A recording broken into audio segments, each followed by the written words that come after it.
Good evening, guys. Hope y'all having a great week. Did y'all see anything crazy on my face? What? There's bugs on my face? I know. I have a filter on because we're going to talk about some bugs, boils, snakes, lots of plagues. A time when people were scared to death, but God proved that He was all-powerful once again and had everything in control. Before we get started on our lesson, though, I want to show you a couple of the prizes that you could win if you say your memory verse this Sunday. Are you ready to see a few of the creepy prizes that you could win? Be one of the first kids to come to me and tell your memory verse, and you get to pick one of these prizes.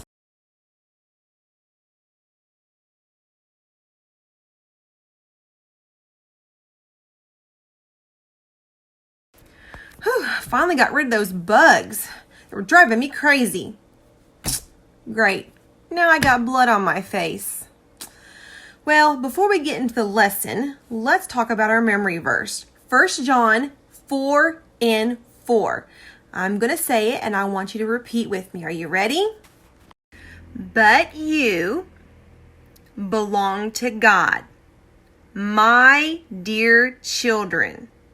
You have already won the victory over those people because the Spirit who lives in you is greater than the spirit who lives in the world.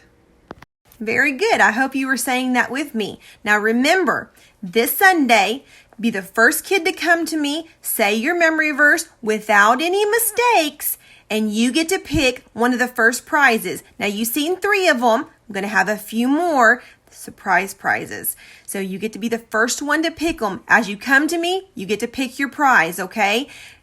1 John 4:4 this Sunday. So now it is time to get in our lesson and find out exactly what scary story happened in the Bible. Stories of the Bible. Moses and the Exodus.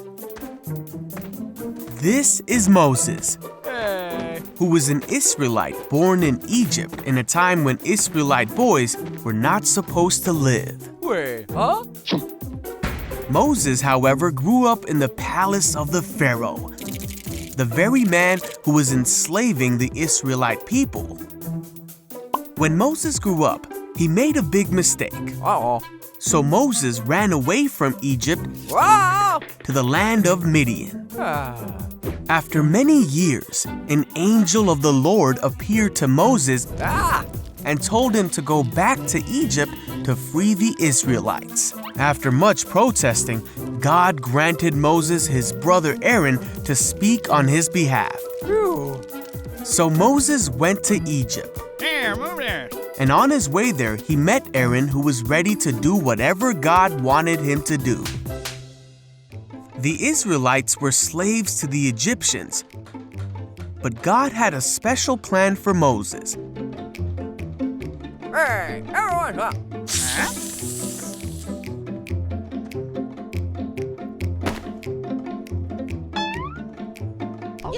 After rallying God's people to them, Moses and Aaron went to the Pharaoh.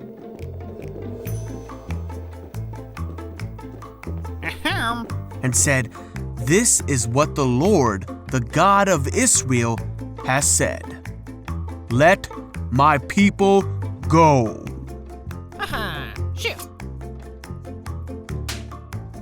And Pharaoh made the Israelites work harder because of this.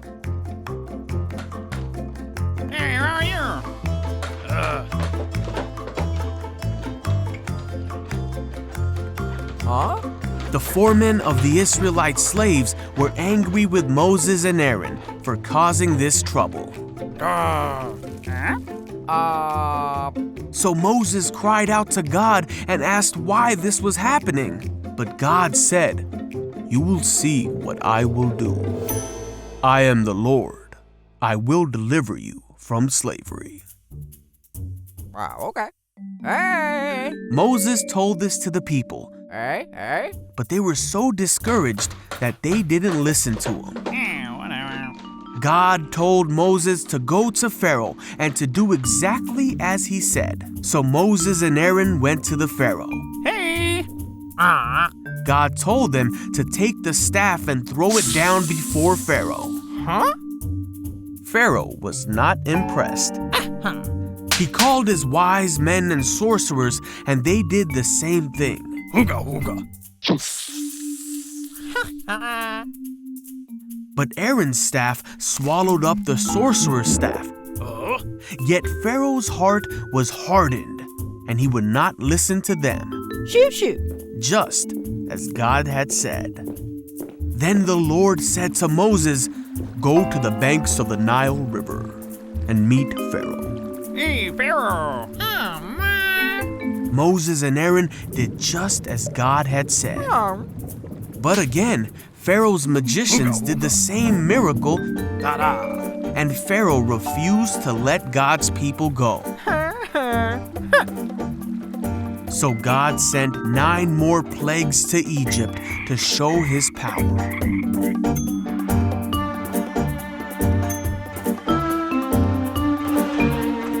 Even with all the suffering, Pharaoh's heart stayed hard, and he would not let the people go.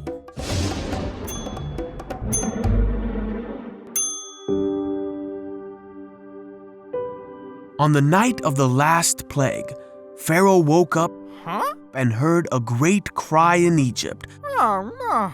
For there was not a house in Egypt where someone was not dead. Pharaoh summoned Moses and Aaron and told them to be gone with the Israelites. So the Israelites left Egypt immediately and made their way to the Promised Land, taking with them many riches from Egypt, and they took Joseph's bones as they had promised him many years before.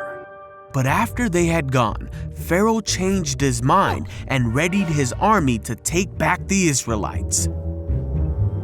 When the Israelites saw Pharaoh and his armies come, they were terrified. But God made a way for them. Through all of this, the Israelites saw the great power of their God, the one true God, and they put their trust in Moses, his servant. Wow, that was crazy. Oh no, I think I'm still in the dark. Moses? Wait, I thought the story was over, Moses. I'm still in the dark here. Moses? Whew, that's better. That was kind of scary, and you guys know Sister Holly doesn't like the darkness. You know, I couldn't imagine what those Egyptians were going through for the 3 days that they were filled with darkness. And then right after this, their firstborn was taken. But you know, Pharaoh's heart was hardened so many times. God gave him chance after chance, but he just refused to listen to God. But you know, no matter how scary the situation was for the Israelites, no matter what was going on, God was there protecting them, leading them, letting them know, hey, if you put the blood over the door, everything is going to be okay. You know, no matter how scary a story can get, God is always in control. But we have to be willing to obey God, to listen to his word, to listen to his instructions. Because if the Israelites had said, you know what, I don't want to put blood on my door, well, then they would have lost their firstborn child. We have learned today that the I Am showed up, showed his power, showed he was the powerful king that he is. He protected his people, and he will protect you as his child. He loves you. He's a good father, and no matter how scary our stories is, God is all powerful. You know what? These are scary stories, but we do not have to be afraid. I cannot wait to see you guys Sunday. Here is a few crafts if you guys want to do them. Some of them are really cool. There's 2 options because I don't know what you guys have at home. So look at them. If you have time to do one tonight because it's going to be fun. I can't wait to see you guys Sunday. I'm so excited. Practice your memory verse. Go back on the last video. Watch our worship song. Learn the motions. Also, we have an event coming up. It's on Facebook. Tell your parents to check it out. They need to fill out the forms. It's going to be a black light splatter party. It's going to be amazing. So don't miss out. Get with your parents. Here's our bonus question for tonight. The first 3 kids that have their parents message me or you message me on your phone and give me the answer will get a special prize this Sunday. What was Moses carrying when he went to the Red Sea? What special thing was he carrying? Love you guys. See you Sunday.